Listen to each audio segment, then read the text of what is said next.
ایک چھوٹے سے گاؤں میں ایک غریب لیکن ایماندار آدمی رہتا تھا۔ لوگ اسے سلیم کے نام سے جانتے تھے۔ سلیم روز صبح فجر کے بعد اٹھتا، 2 رکعت نفل پڑھتا اور اللہ سے دعا کرتا، اللہ حلال رزق عطا فرما اور مجھے ایمان پر قائم رکھ۔ اس کا کام تھا شہر جا کر بوجھ الفاٹینا، کبھی پتھر، کبھی اناج کی بوریاں، کبھی لوگوں کا سامان۔ دن بھر کی محنت کے بعد جو پیسہ ملتا، اس سے مشکل سے 2 وقت کی روٹی پوری ہوتی۔ اس کی بیوی عائشہ بہت صبر والی اور نیک عورت تھی۔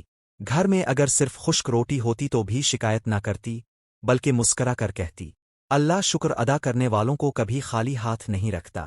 سلیم اور عائشہ کی شادی کو کئی سال گزر چکے تھے، مگر اللہ نے انہیں اولاد سے ابھی تک نوازا نہیں تھا۔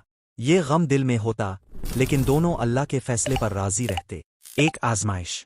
ایک دن شہر کے سب سے بڑے تاجر نے اعلان کیا کہ اسے اپنے گودام کے لیے ایک چوکیدار چاہیے، ایماندار اور ذمہ دار۔ سلیم نے سوچا، یہ کام مل گیا تو زندگی آسان ہو جائے گی۔ وہ تاجر کے پاس گیا، ادب سے سلام کیا اور اپنی مجبوری بیان کی۔ تاجر نے اس کی سیدھی باتوں اور نماز کی پابندی دیکھ کر اسے رکھ لیا۔ اب سلیم رات کو گودام کی حفاظت کرتا، دن میں تھوڑا آرام مل جاتا۔ عائشہ بہت خوش تھی۔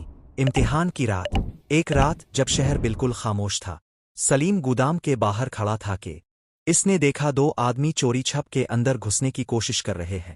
ان کے ہاتھ میں تلوار اور چھری تھی۔ ایک چور نے دھیمی آواز میں کہا، اگر چوکیدار جاگ رہا ہو تو اسے ختم کر دو۔ سلیم کا دل زور سے دھڑکا۔ اس کے پاس صرف ایک لکڑی تھی۔ اس کے ذہن میں خیال آیا، اگر میں چپ رہوں تو کوئی نہیں دیکھے گا، مگر یہ مال حلال کا نہیں ہے۔ اس نے فوراً بلند آواز میں کہا، اللہ کا نام لو اور یہاں سے چلے جاؤ۔ چور گھبرا گئے، لیکن ایک نے حملہ کر دیا۔ سلیم نے اپنی جان بچاتے ہوئے شور مچایا۔ شہر کے لوگ اور تاجر آ گئے۔ چور پکڑے گئے۔ انعام آزمائش۔ تاجر نے خوشی میں سلیم کو بہت سونا دینا چاہا اور کہا، یہ تمہارا انعام ہے، تمہاری زندگی بدل جائے گی۔ سلیم نے سر جھکا کر کہا، مالک مجھے انعام چاہیے، لیکن ایسا جو حلال ہو اور میری روح کو سکون دے۔ تاجر حیران رہ گیا۔ اس نے کہا، تم جیسے ایماندار آدمی پہلی بار دیکھا ہے، میں تمہیں اپنا حصہ دار بناتا ہوں۔ سلیم کی زندگی بدل گئی۔ اب وہ غریب نہیں رہا، لیکن غرور بھی نہیں آیا۔ قسمت کا نیا موڑ۔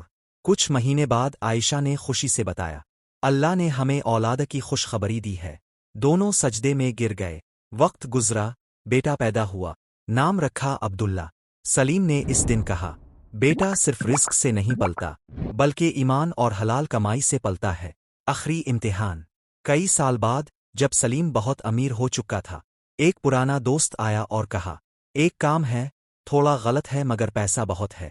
سلیم نے اس کی بات پوری سنے بغیر کہا، جو چیز اللہ اور رسول کو ناراض کرے، اس میں چاہے پوری دنیا مل جائے، وہ نقصان ہی ہوتا ہے۔ اس رات سلیم نے خواب دیکھا کہ وہ اندھیری جگہ میں ہے اور صرف ایک روشنی کا راستہ ہے۔ آواز آئی، یہ صبر اور ایمانداری کا راستہ ہے۔ پیغام۔